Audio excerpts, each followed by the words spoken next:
Question 1. DS.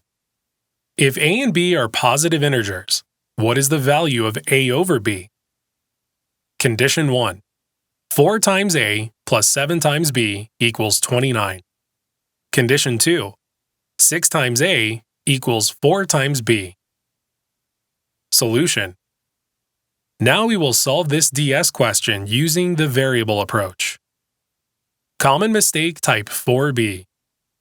If you get A or B as an answer too easily, then consider D as an answer. Let's apply the 3 steps suggested previously. Follow the first step of the variable approach by modifying and rechecking the original condition and the question. We have to find the value of A over B if A and B are positive integers. Let's look at the information from the question prompt or the original condition.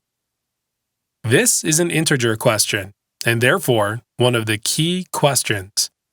We need to pay close attention to CMT 3 and 4 in key questions.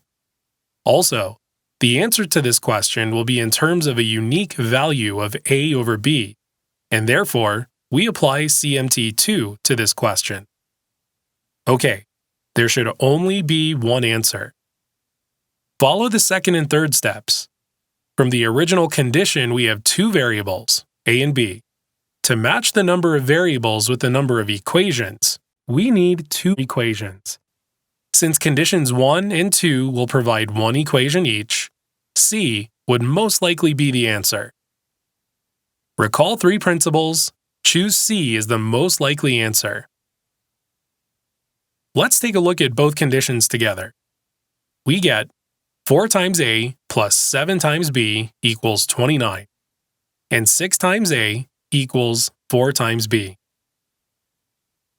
Dividing the second equation by 2 gives us 3 times a equals 2 times b, which can be rearranged to get a equals 2 times b over 3. Substituting a equals 2 times b over 3 in a 4 times a plus 7 times b equals 29, we get 4 times 2 times b over 3 plus 7 times b equals 29, or 8 times b over 3 plus 7 times b equals 29. Multiplying by 3 gives us 8 times b plus 21 times b equals 87. Combining like terms, we get 29 times b equals 87, or b equals 3. Plugging b equals 3 in 3 times a equals 2 times b, we get 3 times a equals 2 times 3, or a equals 2. Since the answer is unique, both conditions combined are sufficient according to CMT2, which means that the number of answers must be 1. Thus, C seems to be the answer. You should first apply the variable approach, and then CMT4 to confirm the answer. However, since this question is an integer question, which is also one of the key questions, we should apply CMT4A, which states that if you get C as an answer too easily, then consider A or B as an answer. So, we have to consider each condition separately. Condition 2 seems to be an easy pick because of the ratio it gives. So let's look at condition 2 first. Condition 2 tells us that 6 times a equals 4 times b.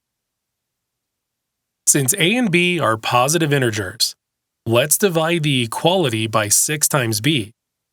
Then we get 6 times a over 6 times b equals 4 times b over 6 times b, or a over b equals 4 over 6, or a over b equals 2 over 3. The answer is unique, so this condition is sufficient according to CMT2, which means that the number of answers must be 1. Wow, this is a perfect question. This condition is easy.